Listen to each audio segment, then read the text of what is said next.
When most people talk about sex, they jump straight to techniques, tricks, or tips. But the truth is, none of those matter if one key ingredient is missing: emotional presence.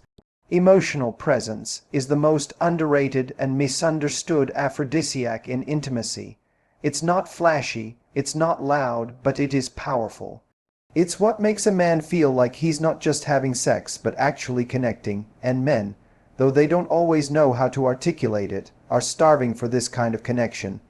Emotional presence means being right there in the moment with him, not distracted, not in your head, not self-conscious or detached. It's when your eyes, your energy, your breath, your whole body say, "I'm here with you." That's the magic. That's when time slows down and it stops being about what you're doing and becomes about what you're feeling together. Most men spend their lives trying to be enough, to impress, to perform. And when they get into the bedroom, many carry that pressure with them. But when they meet someone who is present, who listens with their eyes and touches with intention, that pressure falls away. It's important to understand that emotional presence isn't about being perfect, it's about being real. Being unfiltered, being open to the awkwardness, the stillness, the heat, the laughter, the silences. That realness builds trust. It tells him, you don't need to be anything else right now. And when a man feels that kind of acceptance, it unlocks a part of him he rarely shares. He stops trying to impress and starts showing you who he really is. This is why some of the most unforgettable experiences aren't the wild, acrobatic moments. They're the quiet, deeply felt ones. A kiss that lingers, a hand that holds without rushing, a whisper that says, "I'm right here." Those are the moments that stick. Not because they're loud, but because they're true. When you're emotionally present, your energy communicates louder than words. You start feeling each other on a deeper frequency, and it changes how he sees you. You stop being just a partner and start becoming an experience. You become someone he wants to open up to, not just undress. Someone he wants to explore, not just touch. That emotional connection becomes the most addicting part of intimacy because it's rare, and what's rare is valuable. Most women don't realize how powerful this is. They're told they need to be sexy, perform well, be exciting. But that's not what makes a man crave you. What makes him crave you is how he feels around you, especially when he's vulnerable. And emotional presence is what creates that feeling. When you bring that into the bedroom, it's no longer about what you do to him. It's about what you unlock in him. And once a man feels that, he won't beg for technique, he'll beg for you. Ask ChatGPT, you said. Confidence in communication creates ultimate chemistry. Expand it in 500 words, but don't add subtitle and conclusion. ChatGPT said, confidence in communication is often overlooked when it comes to intimacy, but it's actually one of the most powerful forces behind deep chemistry. So many people think chemistry is either there or it isn't, some magical, uncontrollable spark, but real, lasting chemistry isn't an accident. It's something you co-create, and one of the strongest ways to do that is through open, clear, and confident communication. When a woman communicates with confidence, she sends a signal far deeper than words. It says, I know who I am, I know what I want, and I'm not afraid to express it. That energy alone is magnetic. Men are drawn to it not because it's dominant or loud, but because it feels grounded and secure. It's the kind of energy that allows both people to relax. And when a man feels safe enough to let his guard down, that's when the real chemistry begins to unfold. Think about how rare it is to find someone who can actually say, I like when you do that, or let's try something different. Most people tiptoe, hoping their partner will just guess what they want. But guessing leads to pressure, confusion, and missed signals. It keeps people stuck in their heads instead of in the moment. On the other hand, Confidence in communication removes that tension. It replaces uncertainty with clarity, and it builds an emotional bridge between you and your partner. This kind of communication isn't about controlling the moment, it's about co-creating it. When you confidently express a desire, a boundary, or even a curiosity, you're inviting your partner into the experience with you. You're saying, let's explore this together. That mutual understanding builds not just trust, but playfulness. Suddenly, intimacy isn't something to perform, it's something to enjoy. Confidence also means being honest when something doesn't feel right, without guilt or fear. That honesty doesn't shut things down, it actually opens them up, because the moment a man feels like he can trust your words, he starts trusting your body more too. He tunes in, he listens, he engages on a level that's emotional, not just physical.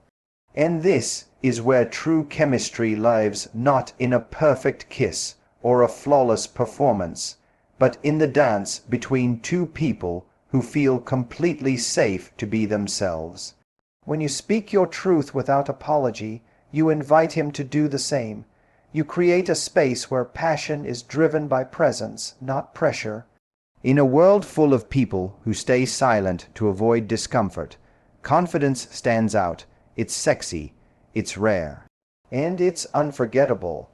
Because once a man has been with someone who makes him feel understood, desired, and accepted through open communication, everything else pales in comparison. He doesn't just want your body, he wants your voice, your mind, your truth, and he'll keep coming back for the kind of connection only confidence can create. You said responsiveness over performance expanded in 500 words, but don't add subtitle and conclusion, ChatGPT said. In intimacy, there's often an invisible pressure to perform. To do more, try harder, impress, and constantly deliver a heightened experience. But performance is surface level. It can look exciting on the outside and still feel hollow underneath. What truly creates powerful, unforgettable connection isn't performance, it's responsiveness, and that's what men deeply crave, even if they don't have the words to describe it. Responsiveness is about presence. It's about being attuned, engaged, and emotionally in sync with your partner. It means you're not running through a script in your head, you're not focused on how you look, and you're not chasing some idealized version of how things should go. Instead, you're tuned into him, you're noticing the shift in his breathing, the way his body moves, the subtle cues in his voice, his energy, his pace. You're not performing, you're responding. When a woman is responsive, it tells a man something incredibly powerful. She's not doing this for validation. She's not acting, she's connected. That sense of attunement creates safety, and in that safety, men let go. They stop trying to be the man or prove their worth. They become present too. And in that shared presence, something electric happens, because now both people are flowing with each other, not just acting around each other. The mistake many make is thinking they need to wow their partner with new tricks or intense energy. But performance is ultimately about control. It's about dictating the moment, not dancing with it. Responsiveness, on the other hand, is about surrendering to the moment, letting it guide you, and trusting your intuition. That's what makes intimacy feel real, because it is real. Men crave that authenticity.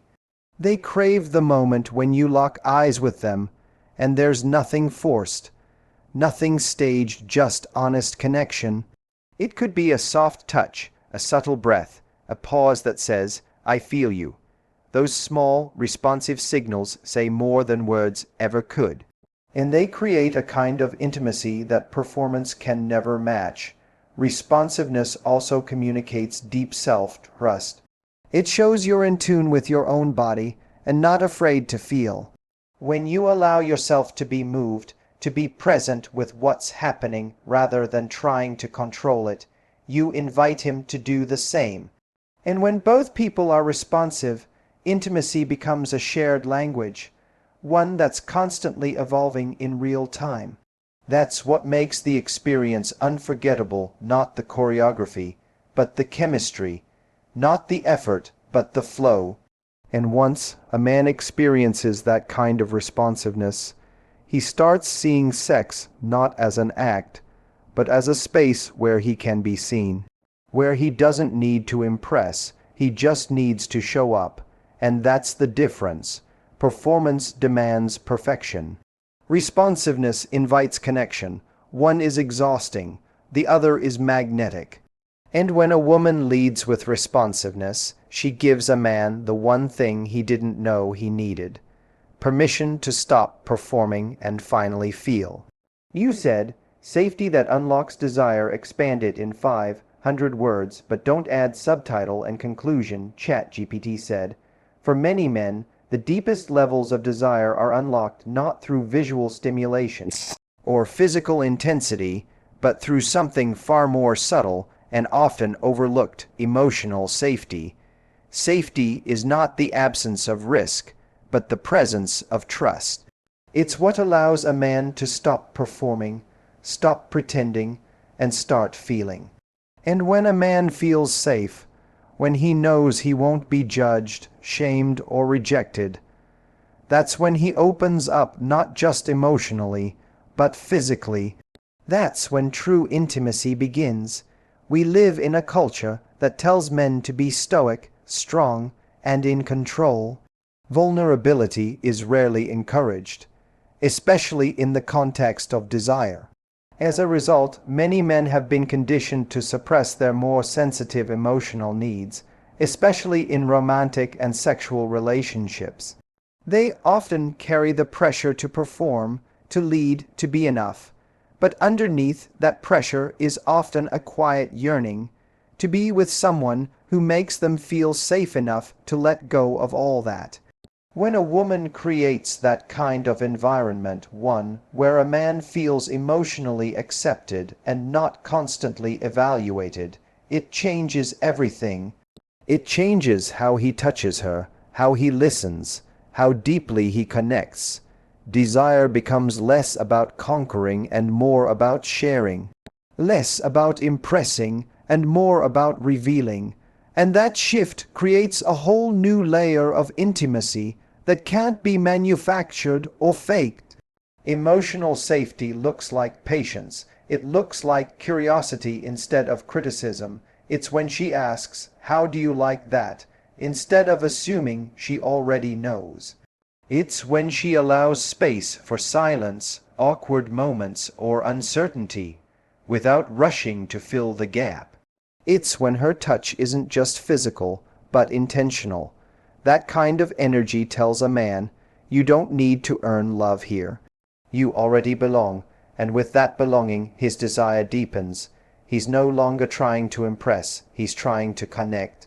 He becomes more adventurous, more expressive, more in tune, not because he's being told what to do, but because he finally feels the freedom to be fully himself. That's the paradox of safety in intimacy. The more secure he feels, the more free and uninhibited his passion becomes. Safety doesn't mean the absence of intensity. In fact, it's what allows intensity to exist in its most powerful form. Because when a man doesn't have to guard himself, when he knows his vulnerability won't be used against him, he becomes more open, more emotionally, more physically, more energetically available. His desire becomes layered. It's not just lust, it's reverence, it's presence, it's craving someone who sees the whole of him and still chooses him. This is why safety isn't soft, it's magnetic. It pulls a man toward you in a way no performance ever could. It tells him, you can show up as you are, and I'll meet you there. And once a man has experienced that, he stops chasing intensity and starts seeking depth. Because in depth, he doesn't just feel wanted, he feels understood. And that's the kind of desire that doesn't burn out. It only grows stronger.